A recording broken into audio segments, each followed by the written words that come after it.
心を清めて、もう心に執着がなくなるってね、明鏡止水になるんです。瞑想の聖地インドで修行者1億人の頂点に立つ史上初の女性、ヨガの母ヨグマタ相川恵子が送る人生の羅針盤。今回のテーマは、こんにちは、ヨグマタ相川恵子です。今日は無についてお話をさせていただきます。よろしくお願いいたします。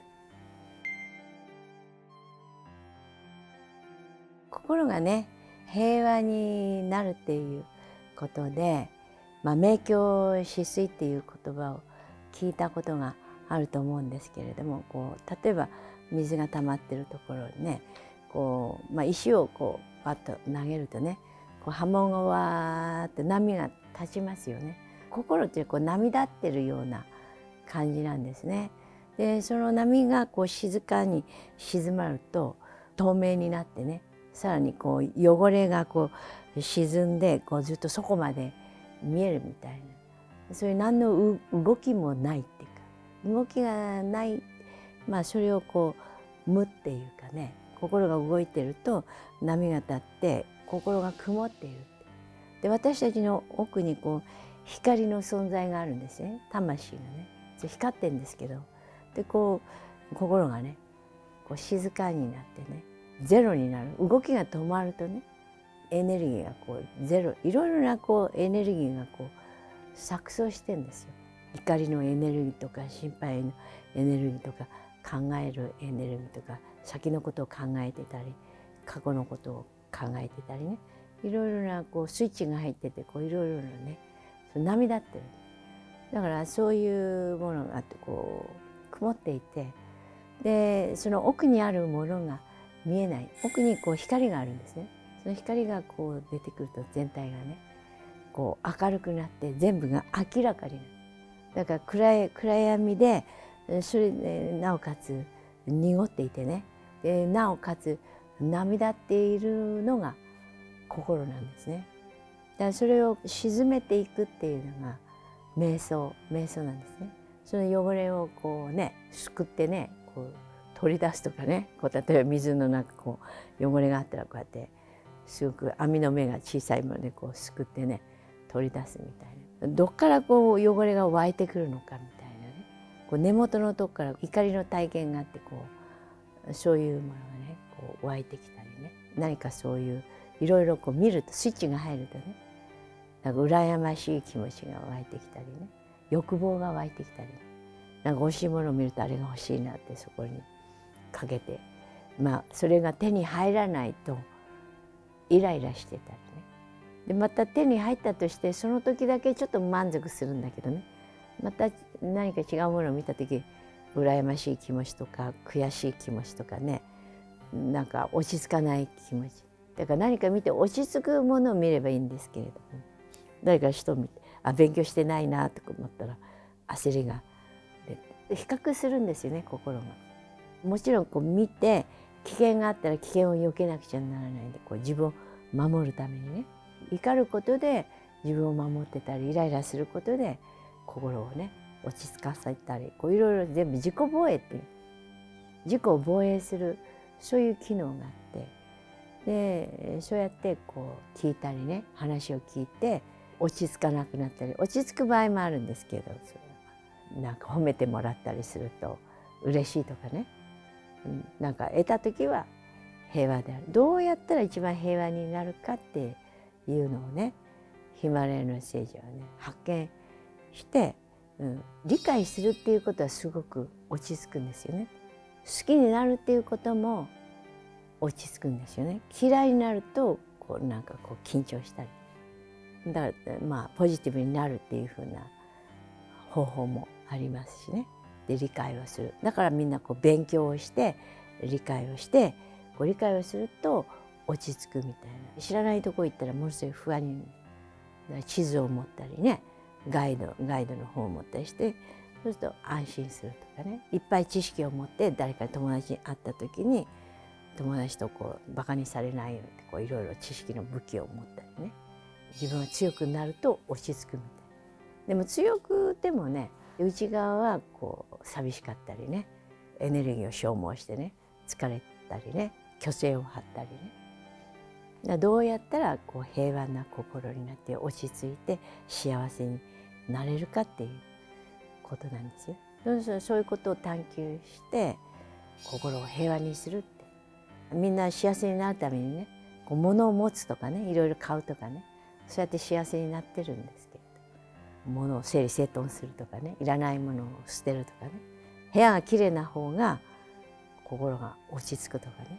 何かこうガサツになってると落ち着かないとかね、いろいろなもの、きれいなものをきれいに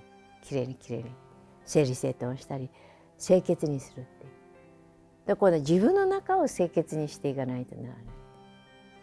ら自分の中がこう雑多っていうか、こういろいろ情報を集めすぎちゃってね、いざこう何か必要な時にそれがどこの引き出しに入っているのか分からなくて、こう出してこれないみたいな、ど忘れしてしまうとか、ね、ありますよね。だから一回空っぽになるとちゃんとこう整理整頓をして入れ直してね、そうすると必要な時に必要なこうアイデアが出たり、ね、そういうことも必要。内側を整理整頓する力が瞑想にあるんですね。真のヨガ、瞑想を通して100万人以上に愛と平和を伝えてきたヨグマタ相川恵子に学ぶヒマラヤシッダー瞑想無料説明会を開催中。 LINE 登録するだけで完全瞑想ガイドをプレゼント。詳しくは概要欄から。無っていう状態が最終的なゴールになるというよりかは、平和だったり愛だったり幸せっていうところにたどり着くための近道みたいな、そんなイメージもあるんですかね。そうですね。もう徹底的にきれいにして、そしてこう無になってゼロにして、コンピューターを私もね遅まきながら使うようになって、いらないものはこうゴミ箱に捨てないと、いっぱいページを開きすぎると混乱してしまうのでね、整理整頓しないと。今この原稿でやっているとか書いて、そうするとこの原稿が大事なんだなみたいな。で後のものはゴミ箱へ捨てるとかね、それであんまりこう出しすぎちゃうと動かなくなっちゃうんで、こう再起動っていうのをゼロにするって、スイッチをオフにしない。で微電流がずっと流れてるからね、本当にきれいにしてシャットダウンするのがサマディだと思うんですけどね。だからみんなこうただいろいろね必要なことをやってんですけども、やっぱり常にお掃除をしながらやるっていうのを日々瞑想したりねして空っぽになるようにね、そこをきれいにして、そしていいエネルギーが流れていくようにね。でこうブロックしちゃう、あんまりこう出しすぎちゃうとね。でみんながこういろいろストレスがあるとねブロックしちゃう。でそこで電流が流れないっていうか、いい気が流れない。だからそこは愛で癒す、感謝で癒すって、感謝をするって。不平不満を言ってるとね、あれが得られない、これが得られない、疲れたとかね、ネガティブな心を持ってるとね、そういう同じ否定的なエネルギーを呼び込むことになっちゃう。それ自分が輝いてるとこう弾け飛ばしちゃう。だから自分は暗いエネルギー持ってると暗いものを引き寄せちゃうのね。だからそれにはまだ暗いけれどもいい光につながってる。それが瞑想の秘法なんです。まだ浄化しきれてないけど、浄化でもいいエネルギーこう捕まってるっていうのがね、捕まらせていただけるっていうのがありがたい。きれいになって無双になるっていうのはまだちょっと時間がかかると思いますので、だからそういうふうになっていくのにね。もちろんそれすごくヒマラヤの恩恵はすごく最速でドーッときれいに皆さんの雑念を積極的に焼いてしまう、溶かしてしまう。で空になるって、全部空になって無双になる、無になる。だからこうなんかこうビールの泡のようにね、みんな思考がこうわーって浮かんでは消え浮かんでは消えて、そういうのがなくなって明鏡止水になるんです。なかなかそうなれないよね。ただ座るっていうのも心肝短座とかいう言葉もあったりして、それはね昔のようにね忙しくないとかね、新聞もテレビも YouTube も何もないこう情報がない時代だとね、こうただ座って、ちょっと鳥の鳴き声が聞こえるかなみたいな、川のせせらぎが聞こえるとか、自然がね、で自然と一体になるみたいな優雅な、ね、時を過ごせるんですけども、喧騒の中でやるとするとね、友達の誘いが来たりとかね、テレビからおいしいコマーシャルが流れてきたりとかね、誘惑がいろいろあるわけ。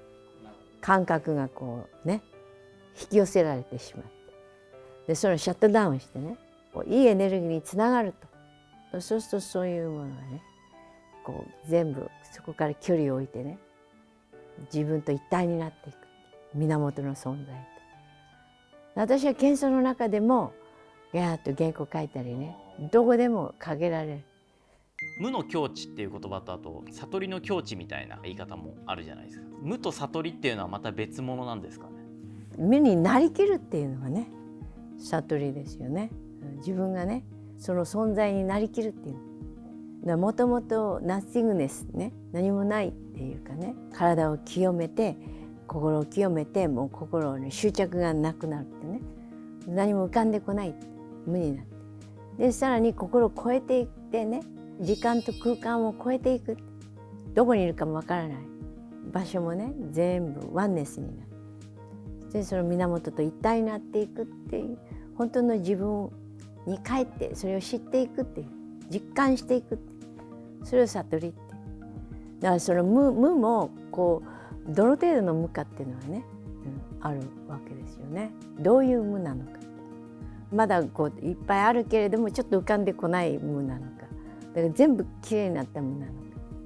か、どういう修行でそうなったのかとか、何のメリットがあるかっていうとね、やっぱりとらわれない人になって楽になってね、で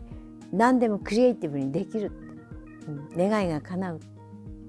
ご視聴いただきありがとうございました。何か気づきとかねありましたら、ぜひコメント欄にシェアしていただけますと幸いです。皆さんにお役に立つことを発信していきたいと思います。よろしくお願いいたします。